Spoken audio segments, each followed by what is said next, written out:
I was terminated. I was fired. But I kind of saw the writing on the wall. So I formed my company a month before on paper. Long story short, I got fired at 9:30. At 11 a.m., I was in my buddy's collision shop in his parts closet, making bank accounts and starting literally like an hour and a half later. I called my wife and said it happened. She said, "What happened?" I said, "I got fired." She said, "Well, what are you going to do?" And I said, we're going to start a dealership." And she said, "Man, you're crazy." I said, "I know. Let's do this."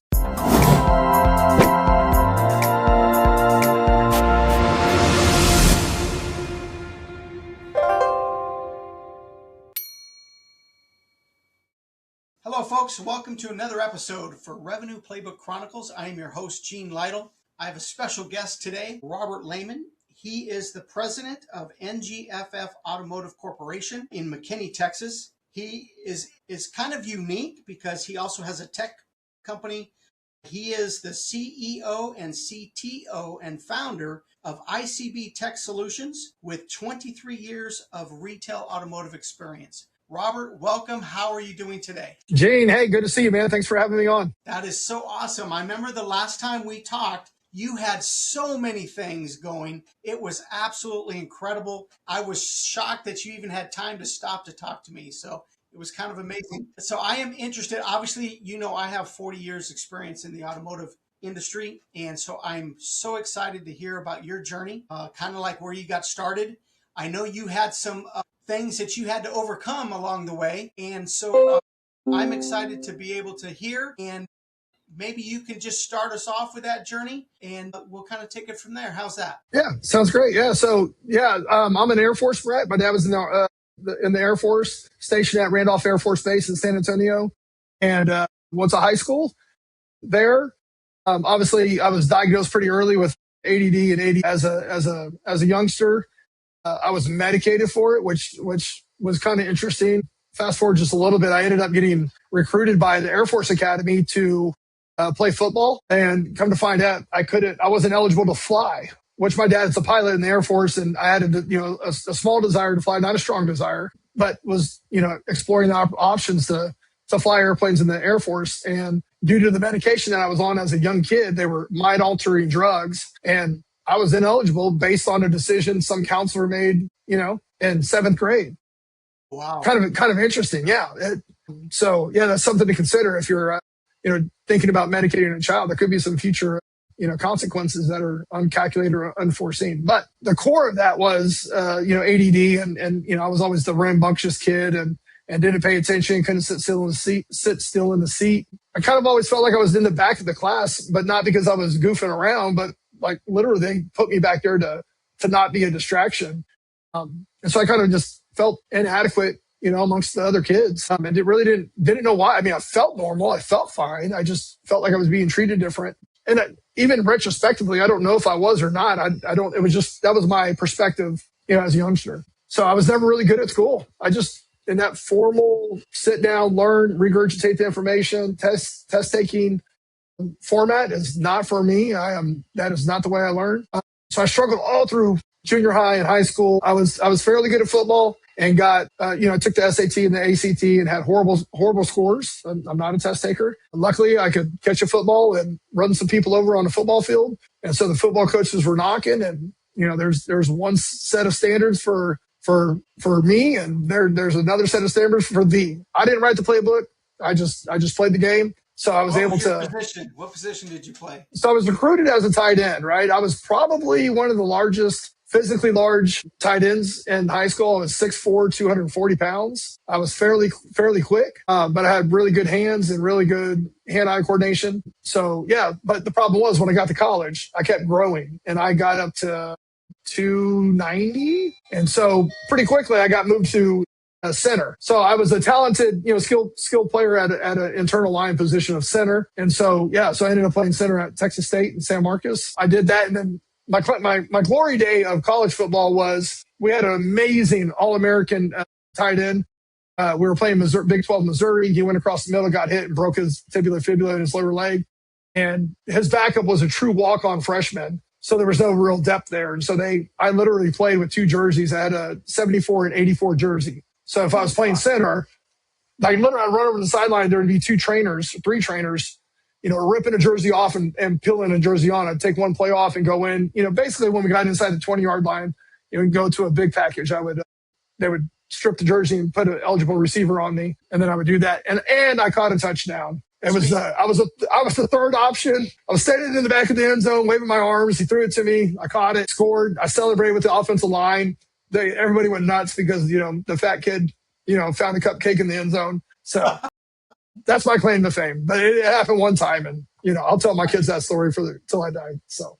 But yeah, so the challenge for me was just traditional learning and trying to navigate and be surrounded with people that learned in a traditional sense. I was in remedial classes in college. I took the fundamentals 2 or 3 times. I had tutors and I had state supported CMC content mastery type support.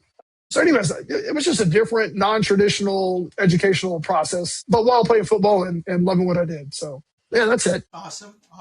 So transitioning from football, where'd you go next? Yeah, so I had my first taste of the car business when I was a freshman in college. Our coaches wanted us to stay in town and not go back to the hometown. Who needs a job? We have sponsors. They can give you part-time gigs and part-time jobs. And I said, I love cars. I want to wash cars. And so I went to the local dealership and talked to the guy, and he kind of talked me into selling cars. And I was like, I would love to sell cars, but I'm 19 years old. I don't know anything about selling cars. He was like, yeah, but you love cars. You're passionate. People like you. Let me show you how to do this. And so I ended up selling like 3 or 4 cars in a month. And obviously I was focused on football training at the time. And I ended up taking summer school again because I was so far behind in the second half of the summer session. So I did it for about a month and just kind of cut my teeth and got introduced to it. Went through college. I actually graduated in 4 years and ended up moving back to San Antonio. Me and my wife have been together since we were in junior high. She was in 7th grade. I was in 8th grade. Went through, obviously, high school together. Went through college together. She's a year younger than me. So we graduated, moved back to San Antonio,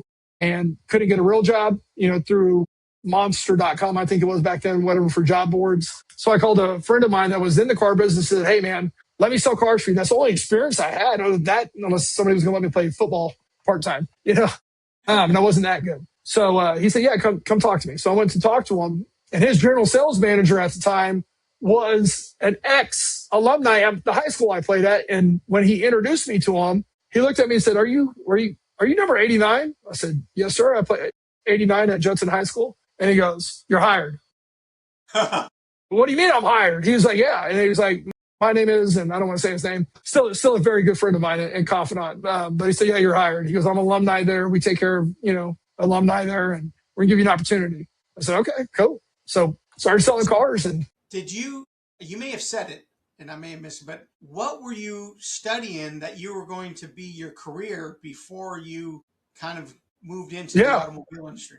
I was going to say something funny and say when I came out of college, I wanted to make $40,000 a year, period. I didn't care what I did, right? But what I was studying for, I have a bachelor's degree in a bachelor's of science in sociology and a minor in mass comm.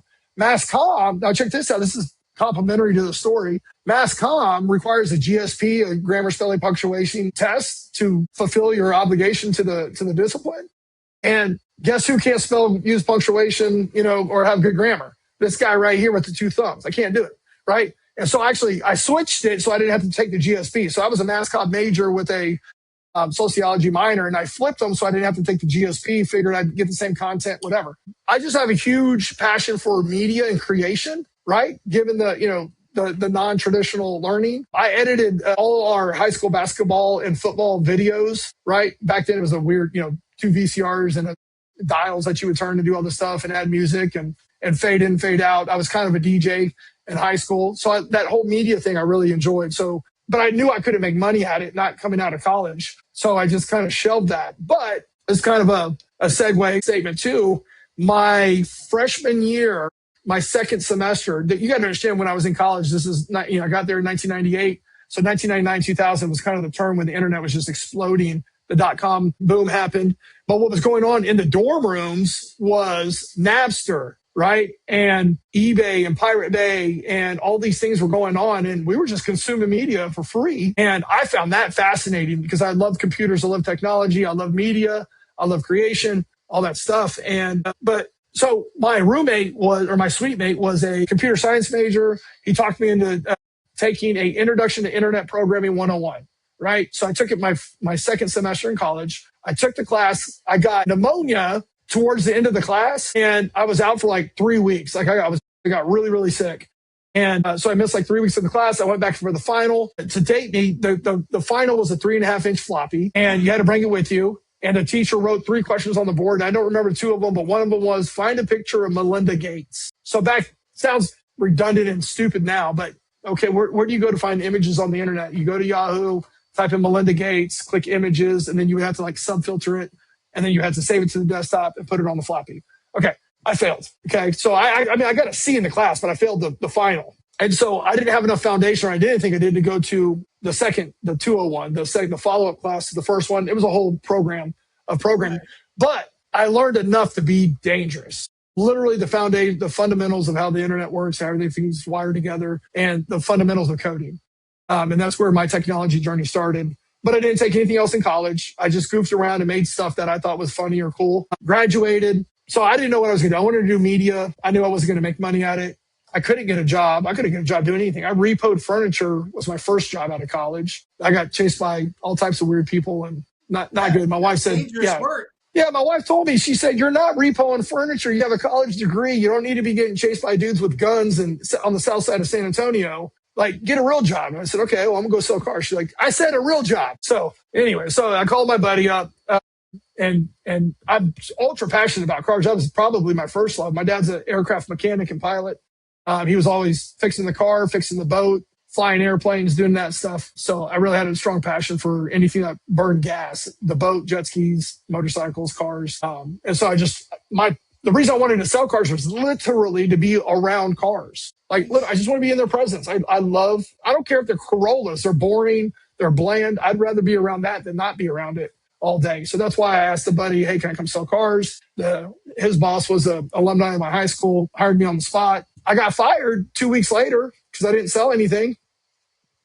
Yeah, I tell this story all the time. This guy is the president of a major automotive group now. And I tell the story every time I introduce him to somebody. I say, yeah, this is so-and-so. He fired me 2 weeks. He's the first guy in the car business to ever fire me. So I sat on the patio, and this good-looking fellow pulls up in a car. He gets out of the car. He's laughing his head off. I'm sitting on the patio defeated. I didn't know I was going to pay my rent. I just got married. And he's laughing. He goes, hey, are you Robert? I said, yes, sir. He goes, get in the car. And I said, what? He goes, what the hell did you do to fill in the blank? And I said, what are you talking about? He goes, man, you've been wearing him out. You just ask questions and ask questions and ask questions and ask questions. I was like, yeah. He's like, he fired you. I said, I'm fired? He says, yeah, you're fired. The good news is you're on my team. Let's go. And so he took me from the used car department to the new car department. He actually spent time with me, answered my questions. I sold 13 cars, I think, the first month, made him a bunch of money. And he was like, don't stop what you're doing. I said, you don't stop what you're doing. So I ended up selling cars like that. So it just took somebody to really harness me and give me that opportunity to answer and fulfill my curiosity. And then I can apply it to the process, and was successful. I never made any real money selling cars. I never sold more than 19 cars in a month. And back then people were selling 30, 35, 40 cars. And I was at best 19 cars, 15 to 18 cars. So yeah, that's kind of how I got into it. Sweet. So now what you thought was kind of temporary turns into a career. Sounds yeah. Yeah. And August 5th, I'll never forget. So when I got that, hey, you're on board, start Monday, I got a phone call on Friday saying, hey, you need to show up to this address. It was a big organization. We have all of our dealers going there, and they were installing, it was the CRM, and this was revolutionary back then, but it was something Buzz, Lead Buzz or Buzz Lead or something like that. It's gone now, but it was like their on-ramp and training, so they wanted me in that class. So it was August 5th. I won't forget it. It was August 5th, 2003 that I officially started the car business.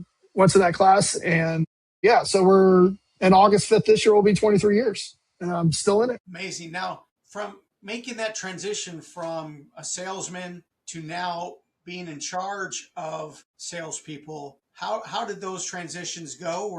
Were there issues, or was it success, or? No. Oh my gosh. I told you I sold 15 cars. I couldn't pay my rent. My wife told me to quit. I'll never forget. I was in my Mitsubishi Eclipse, with 198,000 miles, and we were driving home, and she said, you have a college degree again. She kept, leaning on me like that. You're better than this. You're better than this. I was making $2,500 a month or something selling cars. You're so much better than that. You're a married man now. You need to, pony up and man up and take care of the family, because she was doing her student teaching at the time. So, we were single income living on $2,500. So I said, babe, please, please, please. I love what I do. Give me until my birthday, in March, the following year. I forgot what it was, probably 45-day extension, 60-day extension I was begging her for. If I can't make $5,000, I will absolutely quit. So show up for work on time. So I had to go back to the fundamentals, and I really got, I was doing personally, I was kind of, I was drinking alcohol, smoking cigarettes, doing all the wrong things. And then that same guy that hired me sat me down and said, Rob, you can make a lot of money in this business, but you got to do the fundamentals. Let's start with showing up to work on time. Let's start by doing your daily work plan. Let's talk about communicating properly with your managers. Let's talk about being a leader. All the fundamental stuff. The money will follow. I said, okay. And so I really focused on showing up on time, learning the product, doing all the fundamentals, and all of a sudden things turned. And it was funny because all of a sudden an opportunity arose, and I was eligible for it because I was on time doing all the fundamental stuff. And I put my name in the hat, and I got it. It was a really unique situation because it was for when Toyota launched Scion, which to have the opportunity to launch a brand in the automotive industry is actually very, very unique. I mean, you can't think of, Saturn, Scion. What other, births of a brand, some died. Pontiac's died. There's been a couple that have come and gone, but but to do that. So I did that. And then I guess what I got to do, here's where I really made my impact. So I became the Scion manager, was nothing more than, hey, here's a bunch of the compliance stuff we don't want to do. We'll pay you a couple $100 to do it. Right. On top of it. So I was just a salesman with this responsibility to make sure we stay compliant. So I did that. But what happened was when the Scion TC got released, I took my handy cam, right? Media guy. I like to make videos and music videos and stuff like that. And I took it to the ride-in drive. I videoed it. I came back. I edited it. If you remember, Scion always had a big screen TV in the showroom floor. And so we played that on loop because it wasn't the Scion issued video. It was homegrown, made by our dealership, basically, right? And I had it playing. And Toyota came through to look at our Scion setup. And they were like, what's this? And my mentor said, oh, yeah, we made this internally, this, that, another. And I'm in the room and I can hear this going on, right? I'm waiting for him to say my name, give me the credit. And he's like, yeah, so, we do this from time to time. We're real creative. We take initiative to really promote the brands. And, we're fully in on Toyota and Scion, this, that, another, blah, blah, blah. I'm just sitting in the corner quiet, right? And he was like, well, who actually made it? Robert Laymon did. And I go, and he's like, he's here right now. And so he introduced me to Toyota. And, I felt important for about 3 seconds. And then they left. And I was like, wow, that was cool, right? But I feel like that was kind of a pivot point. I could show what I could do creatively. And then what that parlayed into was, fast forward from that point, maybe a year later, that gentleman, my mentor, opened up Toyota McKinney as an open point as a managing partner. And I reached out to him and said, hey, I wanted something bigger and better for my life. And he said, hey, come on up. So I moved from San Antonio to McKinney and became the internet director, which was appropriate because I understood the sales side of it, I understand the product, I understand the culture that he was trying to implement, right? Which is a really big deal. And then the creative side. So I really played a big role in the marketing efforts. I physically ran the pay-per-click campaigns. Or agencies weren't even doing pay-per-click back then, running the creative, doing Photoshop for banner ads and remarketing efforts and stuff like that. So I did all that in the walls while selling cars, listening to phone calls, training salespeople, and fired up the internet department. And we were extremely successful. As an open point, we sold more Toyotas, I forgot the stat, but a ton of Toyotas for an open point. I think we sold more new Toyotas the first month as an open point than any other open point in North American history. We were on board of governors 2 times, which is the top 12, which is not just volume, it's volume, gross. But see, and so we were selling a lot of cars, making a lot of money and making customers happy. Toyota acknowledged that, got a lot of attention. We ended up opening a Chrysler Dodge Jeep Ram store. It took us 12 months to build the building. We operated for 8 months with the exact same playbook that we did from the Toyota store. A group out of Florida came in, threw a bag of money on the table and said, get out. And I didn't participate in that. I was still middle management, but the ownership was like, yes, sir, right away. Grabbed the bag of money, went and bought another Toyota store. I went over to that Toyota store, kind of brought them online and, implementing culture, processes, internet, salesperson training. And then, Yeah. So I got to see a lot of things. That was something I wasn't aware of. Launching a brand, super cool. Another an open point, right, from the ground up, like bought the dirt, built the building, 12 months of construction, 8 months of operation, and then the disposition of that dealership. Right. Really cool experience. And then the acquisition of a existing dealership. And they all had different challenges. You know what I mean? Number one, when we got the Chrysler Dodge Jeep Ram store, I'm not a CDGR guy. I don't know anything about the manufacturer, how they operate, how do you file a warranty claim, how do they allocate their vehicles, how do you order vehicles. That was a whole experience. Open Point Toyota, we knew all the systems, right? Like how to order vehicles, product, training, certifications, lingo, people, resource, all that stuff came with it. So, and then to buy a existing Toyota store, whole set of different problems. Number one, it was rural, not metro. And then you're bringing baggage, all the old bad technique. There's a reason why this store was for sale. It's not because they're crushing it, printing money, right? It was a challenging store. Limited talent because you're in a small market. They do things slower, different. I think they closed at 6 o'clock when we bought the store. Okay, well, extend your hours 1 hour. You can probably pick up an extra, $30 or $40,000 in gross in the service department alone. So that was a different challenge. So I feel like I have a pretty well-rounded experience from dealership to dealership in that regard. So yeah, so that's kind of my franchise experience. Very nice. So I remember when you were asking your wife for that extra 45 days till your birthday in March. At what point did she finally leave you alone and let you be? When I made $8,000 in a single month. How long? Right. How long did that take? So what happened was I became the Scion manager, and Scion came on board in our inventory. We had two pools to sell. We had new Toyotas and we had Scions. So that's when I really started selling cars. I was selling, consistently probably 18 cars, and I was getting that little stipend for being the manager plus the car sales, and I was making money, and she could breathe and relax. I mean, my water got turned off in that time. My electricity got turned off. I did what I took a financial baptism, literally. I woke up, there was no water. My water was turned off. I had to go to the fridge. My electricity was still on that week. I took a milk jug of freezing ice cold water and got in the bathtub and I poured it on me. And I said, never again. This is not cool. I got sued. I got sued for a $5,000 credit card that I was carrying over from college. I was like, you can't get sued for debt. Yeah, you can. Yes, sir. You've been served. I was like, what the heck? Luckily, I sold the car to an attorney. I gave it to him. He's like, yeah, you're being sued. And it was like over like $200. I missed a $200 payment like 3 times. Like my minimum payment was $200 or something. And I begged the credit card company, let me pay you $200 Friday. Just put me back on the program. Just make this lawsuit go away. I didn't know what was going on. I thought lawsuit meant you're going to jail. I mean, that's what I knew about the legal system. Anyways, it was all bad. And so I begged for it. Scion happened. I got the little stipend, got better at selling cars. And my wife saw the money and she could continue her, student teaching. She rolled into being a teacher. She was making $2,500 as a teacher back then. And that's all we needed, man. Pizza and beer and a little bit of cash, and everybody's happy. So there you go. It doesn't take much, right? That's it. Just a little hard work and dedication. So now you're in the automobile industry.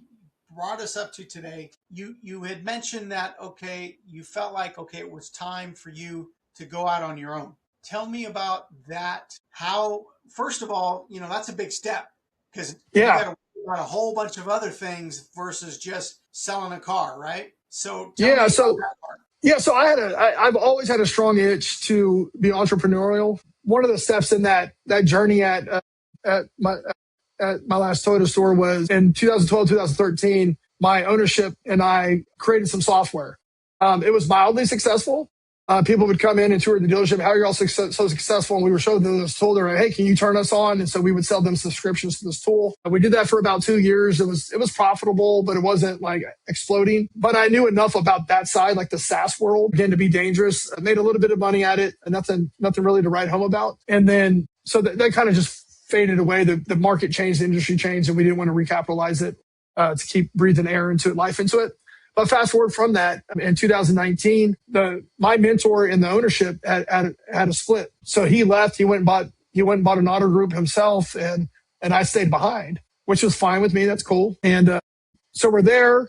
I kind of sort of felt like I had an opportunity to be considered for next in line. They brought a seasoned general manager in, he super successful. I worked for him for 6 months, 9 months, and then we parted ways. And I want to be really clear. I was terminated. I was fired, but I kind of saw the writing on the wall. So I formed my company a month before on paper. Long story short, I got fired at 9:30 at 11 a.m. I was in my buddy's collision shop in his parts closet, making bank accounts and starting literally like an hour and a half later, I called my wife and said it happened. She said, "What happened?" I said, "I got fired." She said, "Well, what are you going to do?" And I said, we're going to start a dealership." And she said, "Man, you're crazy." I said, "I know. Let's do this."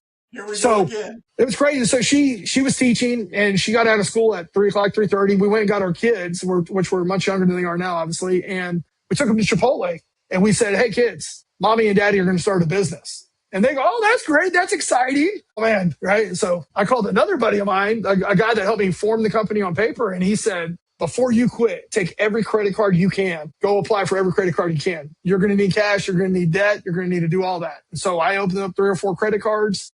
And, I had the credit cards, just in case. And because we wanted the cash to stay cash, right? And just float the debt and to pay the debt off and service the debt as much as we could.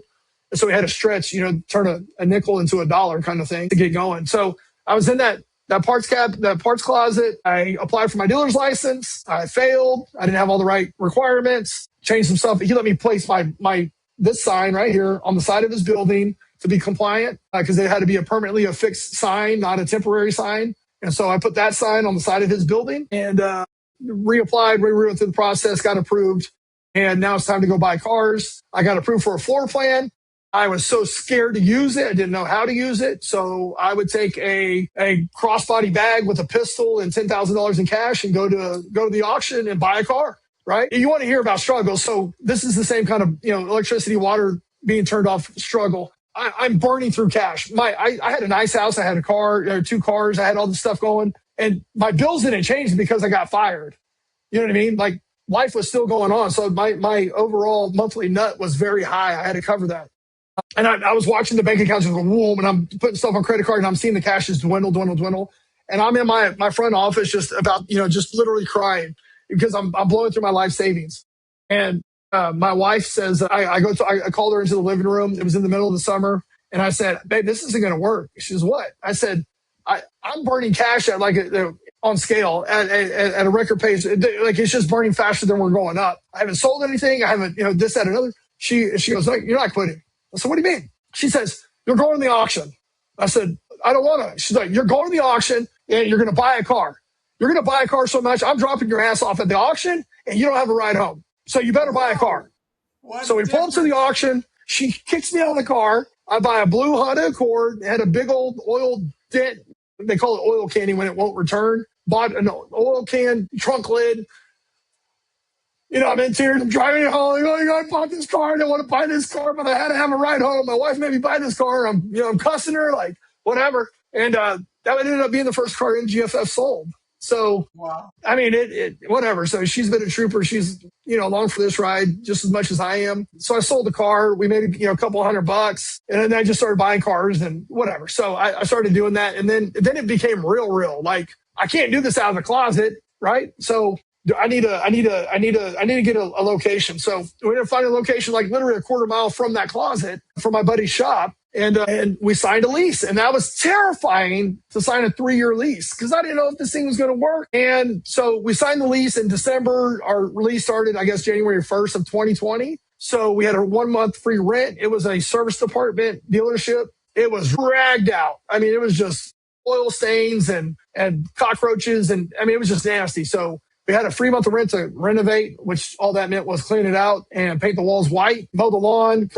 clean the trees up, that kind of thing. So we just did blue collar work, just got in here and cleaned it up. February 1st, we got in the building. We sold 18 cars. I was like, this is easy. This is great. We're going to be millionaires. And then March 18th, 2020, everybody's glued to the TV, right? To the news. And President Trump comes out and says, shut it down. Right? Shut it down 15 years to slow the curve or the cure or slow the spread. And I'm like, nope, we did not comply. We made a decision to not participate in the global pandemic. We weren't doing it. We weren't going to participate. That's not for us. It's not in the model. We're not going to play. We're not going to play with COVID. So we went to work every single day, did what we did, proud of it. And, sold 18 cars. We didn't know what we were doing. We didn't have banks. We didn't have, are we selling buy here, pay here? We're going to do retail. We're doing cash. Are we doing credit unions? We had no relationships. We had no resources. So we got in the buy here, pay here space. Lord, oh my gosh. I mean, I bet you 90% of franchise car dealers don't actually know how buy here, pay. They understand the concept. You float the note. You make money on interest, and if they don't pay, you repo the car. Those fundamentals. But to manage a portfolio we got up to like $1.2 million and manage that portfolio, man, and watching the ebbs and the flows and the dilution of the portfolio. Why is our principal balance going down? Because you're not replacing it. You have to if you collect $50,000 a payment, and then your $1 million goes to $950,000. You got to sell $50,000 of premium to get back to $1 million. If you want to grow it, you got to sell another $10,000 or $20,000 to grow that portfolio. So I mean, just phenomenons like that. I learned that and how to manage it, how to repo cars, what to say, what not to say to customers in order to repo. You tell somebody to repo in the car, that all of a sudden the car's locked in the garage, just disappears. And the goal, you want to repo the car and have the leverage and have a conversation later. And I've helped out people. I've never repoed a car and intentionally hurt anybody. I've always, look, I don't want the car. I want your monthly payment. Like, let's get back in the car. Like, here's what you got to do. Like, and give the car back and replace an engine and whatever. Like, just to get it back on the program. I didn't want the repo. I didn't want the car back. That was a lot of buy here, pay here dealers' minds. Is like, hey, get $3,000 down, put the car on the street for a couple months, get the car back, sell to somebody else, get $3,000 down, repo the car. No, I don't want that. I want a happy customer. I want them to pay the note off or get really, pay it down, come back and see me, buy another car. And we built a really good business out of it. Unfortunately, things got really, really expensive. And so we just, instead of building that business, we just serviced the business and kind of let it liquidate itself out. But great experience. So now we're mostly retail. So now we do roughly 30 cars a month. It took me 5 years to get Capital One as a lender, but I finally got them. Westlake Financial, Credit Acceptance. L'integrity is a great credit union supplemented lender. We have a full finance program with GWC Warranties, which is a great partner of ours. And so we started to really build a legitimate dealership, and it's something we're very proud of. And so, like I said, we retail about 30 cars. Our goal is to retail 40 consistently. We have 32 spots. So if we can turn through our inventory, one time and double stack a couple of them, I believe we can get to 40. And the goal from there is to get another location and then hopefully at some point get back into the franchise world and buy I would love to have a rural Ford store. Anybody selling, let me know, or a Toyota store, but preferably in the rural market would be really cool, and do that thing while we're doing our technology company on the side. So awesome. So I'm assuming you're still in your location. Yep. Same location. Okay. Yep. If you open up a second location, how far away from your current location do you think you would have it? So what I'm really trying to do, like I said before, this facility was originally a service center. So it's a garage style. It's got 6 bay doors. We've put some offices in it. We've built some offices since we've acquired, or leased the building. The goal is to buy this building, and what the big picture is to buy the building and actually turn this back into a service center and use this as a hub for reconditioning. So we already have a full service center in here. We have lifts, tire machines, AC machines, scanners, big toolboxes, all the things. But we have 4 of the bays are turned into showroom floor type thing. It doesn't look like a showroom floor, but that's what it's utilized as. So we would convert that into more reconditioning. And then what I really want to do is everything comes here. We would have billing, accounting at this location. I want to buy the building, put the accounting department in here, and turn the showroom floor into 4 more bays and just bring all the cars here, recondition them, and then satellite them out to different areas of town. So I'd rather have smaller, cheaper real estate around town and use this big facility as a reconditioning hub. So I would love to be all over Dallas-Fort Worth and all the suburbs, if you would, to do that. And then also build a wholesale model. That's terribly intriguing. GiveMeTheVin.com. John Clay Wolf does an amazing job. He sells hundreds and hundreds and hundreds of cars a week through auction. And TAV, Texas Auto Value, another big player here in the market, does a phenomenal job, hundreds and hundreds of cars a week. And they buy cars off the street, recondition them, and then wholesale them. It's a cleaner model. There's no customers, no banks, and what have you. So there's a way to do that, to build an audience through the auction network. I find that fascinating. It's something I would like to do. So yeah, the Metroplex is where I'm trying to be at. But again, the goal is to be successful enough to get the attention and qualify for franchise world and see if we can get back into the franchise world. And having a franchise world and having a used car super center and the same organization, there's benefits to both. They can comp the business. The trading you get with 150,000 miles can be sold at your used car center, right? unapologetic, right? Because it fits the model. Anything under 90,000, 80,000 miles in a franchise world is copacetic. Back credit customers can come by. You got a lot of people that try to buy a brand new F-150. They can't afford it. You've got a used F-150 with the banks that support, second chance lending.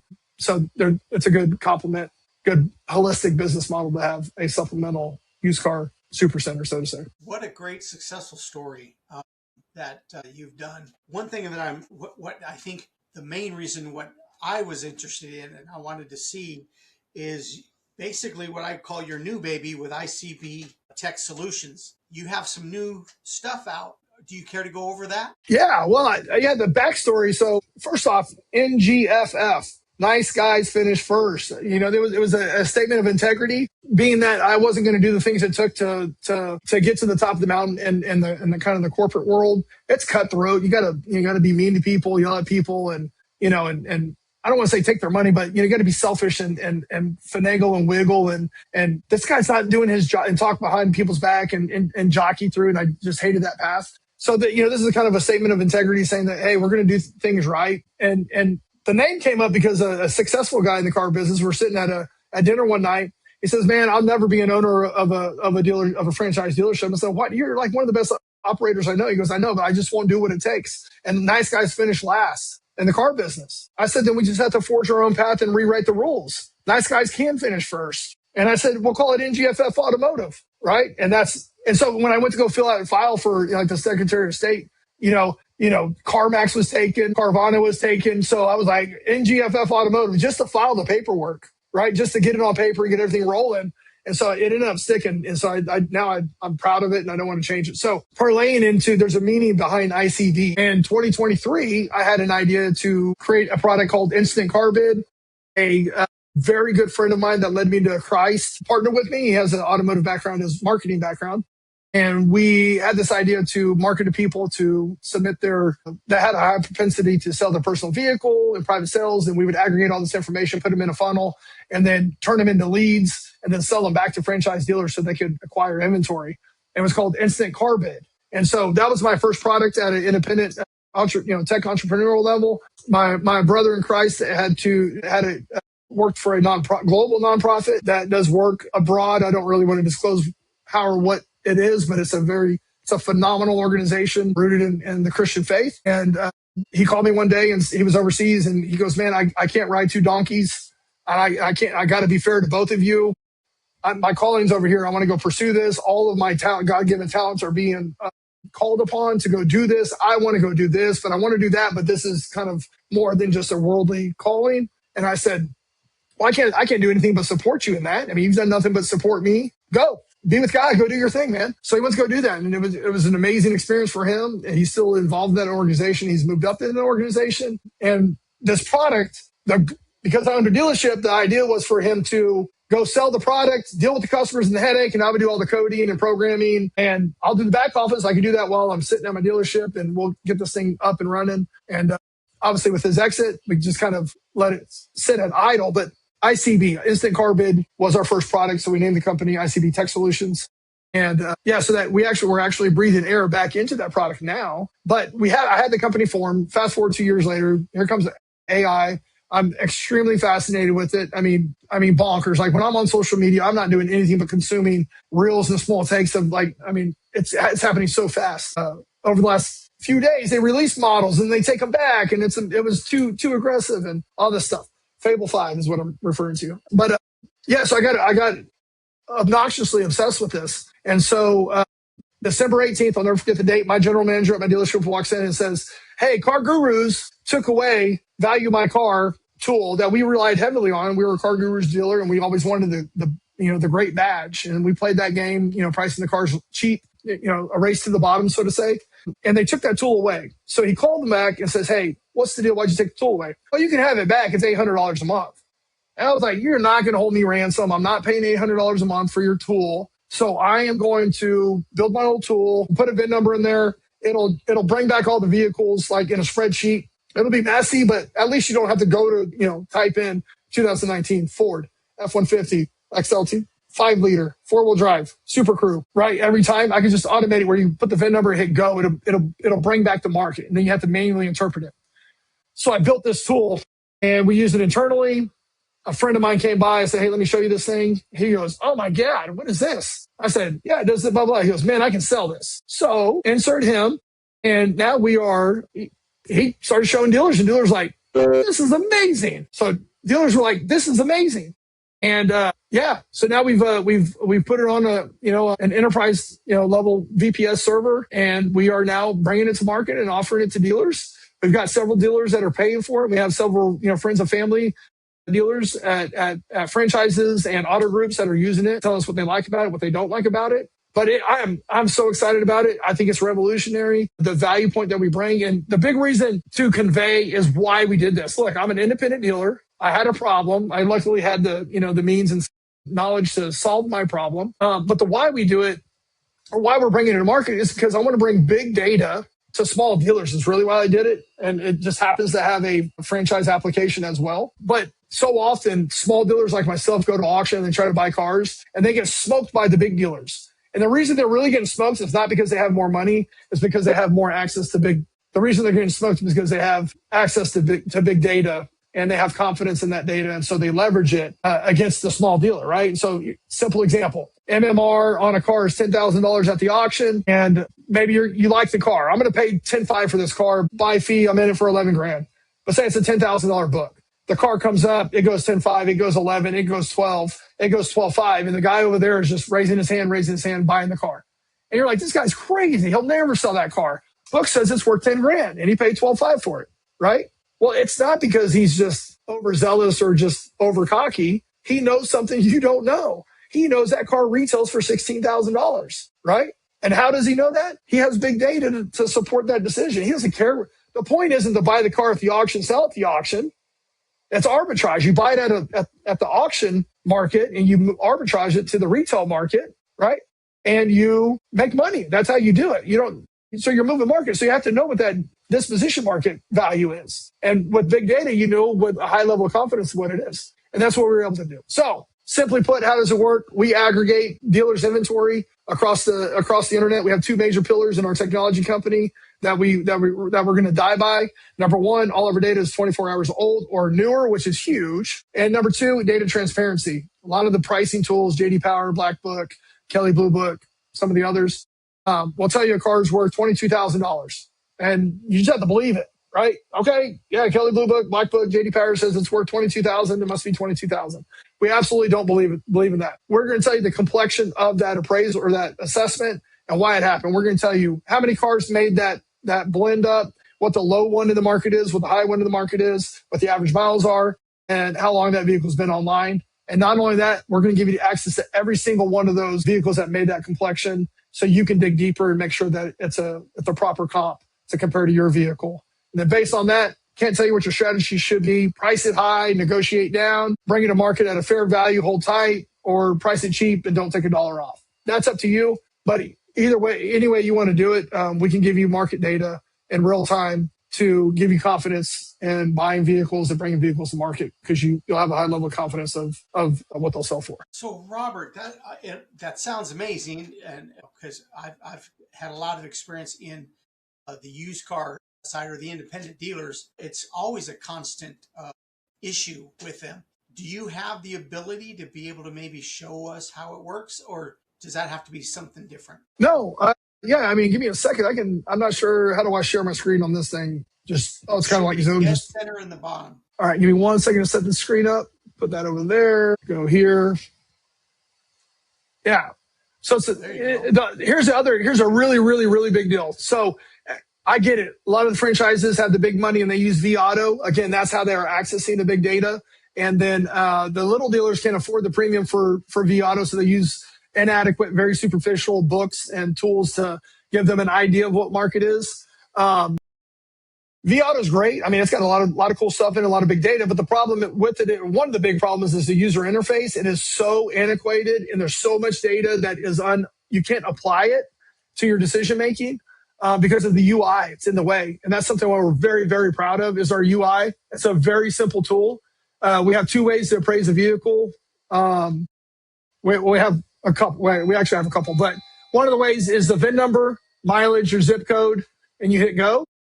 In 2 seconds or less, we're going to bring back, in this example, we brought back 171 vehicles with the same year, make, and model. And that was a live ping. You can see here, that's live market data. And all of those vehicles, those 171 vehicles, are now displayed here. And you can see any and all of them and dig as deep into them as you want. But where the magic really happens at is this button right here. So we have AI technology behind it that is going to how I describe is play Rubik's Cube with all the filters. So instead of going through all the filters and drilling down to the same trim level, powertrain, color, equipment, however you want to do it, you ask AI to do it. So when you click AI Optimize, it's going to scrub those 171 vehicles. It's going to come back with 10 that it recommends that are similar. And so when you hit save, you're going to see what the market is. So now we have 10. You have a range, average price, average miles, average days online. And now those 10 vehicles are now in a low, medium, and high price buckets. And you have average price, average miles, and average days of each bucket. Right? And so this is what we're calling data transparency, right? Here's all the information that tells you this car on average retails for $20,549. Each one of these vehicles are clickable. And if you want to, that one just sold today. But if you want to go visit and see that dealer's car, just think about what we just did.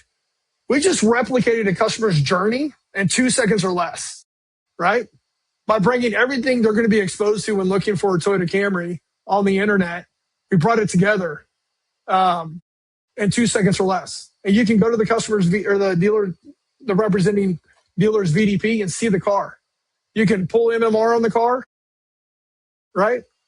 That competing car. You can pull Carfax. It might take me a second to log in. If I'm not already, I'm already logged in. So one click away. You can see the pricing history of these vehicles. I don't know how much is on this one, but look at this. Look how much pricing history each vehicle has. So we've been tracking this car since 2021, and every price reduction, every time that vehicle appears on the internet, we log it, index it, and then show the price reduction to that car.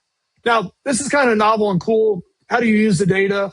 You would really only use like 90 days of this, right, to see how aggressively the representing dealers discounting the car. But you can see the journey of that price point, time over money. And then what we're going to do is lock that comp, which is going to timestamp that market condition. And then once you have this average price right here, you're going to, how do I leverage this? So we're just going to put a nice round marketing number in here. Say I bought that car for $17,000 and we hit what if price. This tool right here is going to revolve around one question. What if I bring my vehicle to market at $20,488? And it's going to analyze the market for you. So if I brought my car to market at $20,488, it's going to show you what the car to the south of you on the price scale is and what the car to the north of you on the price scale is. Now, this is a really great example. Let me tell you what I see if I bring my car to market for $20,488. I'm going to be roughly $800 more than this guy here, but there's going to be roughly $600 of margin on top of me. So I'm right in the middle of the market. There's 5 cars less than me, 5 cars more expensive than me. I can actually increase my price point to $20,988 and maintain the same position in market, but yield $500 more of gross. And this is visibility that a small dealer like myself wouldn't have. Now, let's say I know the car has a cracked windshield and needs 2 tires. It's going to cost $800 to recondition it. I don't have a pack because I'm independent. So my actual internal cost is $17,800. If I sell that car for $20,988, I have a potential gross profit of $3,100. Now I can move this needle and overcome this next guy here and put it in the, well, I can't because it's really tight. But say I wanted to get right there, I would have to be at that 19.4 number. I would only make $1,600. So we're really bringing the market together, and we have this very unique tool that's easy to use. You can take 4-car Fred, put him in front of this tool, and tell him what to do and what not to do, and he'd be able to figure the tool out in about 2 appraisals. So that's the tool. So it's going to take a real snapshot market. That first car you saw fell off tonight when we re-index all the inventory. That car falls off, and this number's going to adjust, right? Because something happened, and there's one less sample size in the numbers, so it's either going to go up $100 or down $100. But tomorrow morning we'll know what's going on. Very nice. Looks very complete. Thank you. So, what's the next step for this? Is this you're going to take it to market, or is it already on market, or how is that working? Yeah, I mean, we're actively marketing it. So we have a new national sales director, great guy. And before we came to market, like fully to market, we want a lot of, we got to get some internal kind of housekeeping together. We want better marketing material. We need an on-ramping process to make sure it's seamless and easy. We need a support system for dealers if they want additional training. We're an AI company, and everybody is so heavy into this automation, and I am too. It's great. It's awesome. But behind every good AI company is good people. We have some really good people, but we really want to solidify our sales pitch, our on-ramping, and our post-sale support to come to market. So our goal is to fully roll out July 15th. Obviously we have a holiday, but that's what we're actively working on. Is kind of the housekeeping and the infrastructure to make sure that we have a successful full launch. So like I said, we have pilot dealers running it now. We have some paying dealers that absolutely see the value in it. But July 15th will be full at market, full national rollout. Obviously, we can service anybody in the country. And yeah, so that's a huge amount of our focus right now is infrastructure, and then full rollout July 15th. So that's an amazing. I'd like to talk to you later on about that as well, because I'm sure there's a lot of dealers that could use that tool. So now my famous question that I like to always ask is if our listeners didn't get anything out of what we did today, maybe they got distracted or something like that, but there was one main message that you wanted them to leave with no matter what would that message be? I mean, obviously the message, God is good all the time, God is good. But when, related to the car business and business in general, you get into business to make money. I mean, you have to have money. It's just the point of it's the purpose of the business is to generate revenue and income and all that. But but the more important part is the people that you're going to interact with and be friendly with. And I would say don't focus on the money, focus on people. The coolest thing I could tell you, the biggest success story I could tell you, playing football, catching touchdowns and doing all this stuff and is developing people. When you have an opportunity to lead somebody, lead them, be kind to everybody. But the people you're mentoring and you're a role model for or a leader for, do it. My general manager here came to me when he was, 21 years old, I think. I mean, he's been with me for almost 6 years. He went from this, college age kid type, didn't go to college, bouncing around, loved cars, wanted to sell cars, not knowing how to do it, to being my general manager, ultra trustworthy. I've grown him as a salesperson, as a manager, and as a man. I've watched this guy, go from a 1998 Lexus GS, right, into a Scat Pack Charger that he really wanted. So he bought a cool car because he's making money now, married the love of his life. He bought a house. He had a baby, and we have NGFF baby number 2 in a couple months coming.